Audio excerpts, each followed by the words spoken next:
Les réseaux des parlementaires congolais pour l'appui à la vaccination, REPACAV en sigle, a approché le président de l'Assemblée nationale, le professeur Vital Kamerhe, pour un plaidoyer sur la prise en charge des activités de vaccination en République démocratique du Congo. Conduite par l'honorable Mambidi Koloboro Jean-Marc, la délégation du REPACAV, composée essentiellement de plusieurs experts en santé publique et santé clinique, mène ses plaidoyers afin de sensibiliser l'autorité budgétaire à venir en appui au programme élargi des vaccinations dans l'examen du projet de loi des finances 2025. Nous sommes venus échanger avec le président sur notre réseau. Notre réseau, c'est le REPACAV, réseau des parlementaires congolais pour l'appui à la vaccination. Ce réseau, c'est un réseau des députés ou des parlementaires engagés pour assurer un plaidoyer pour l'appropriation et le financement durable de la vaccination en République démocratique du Congo. Et ce réseau fonctionne au sein de l'Assemblée nationale, réunit les députés nationaux ainsi que les sénateurs. Nous avons un grand rôle à jouer, comme vous le savez. Notre pays, tout au début, n'arrivait pas à financer les opérations de vaccination. Également, on a vu la couverture vaccinale des enfants était trop faible, ainsi qu'il y a plusieurs épidémies, des maladies évitables par vaccination qui sont apparues.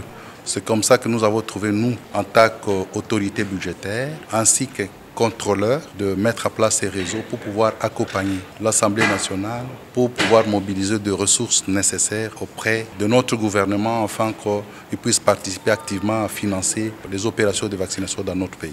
Nous avons reçu vraiment une grande ouverture auprès du président. Il a été très positif. Il nous a assuré de nous accompagner dans le cadre de travail que nous sommes en train de faire, afin que nos enfants, chacun dans le cas où il se trouve, puisse arriver à être vaccinés.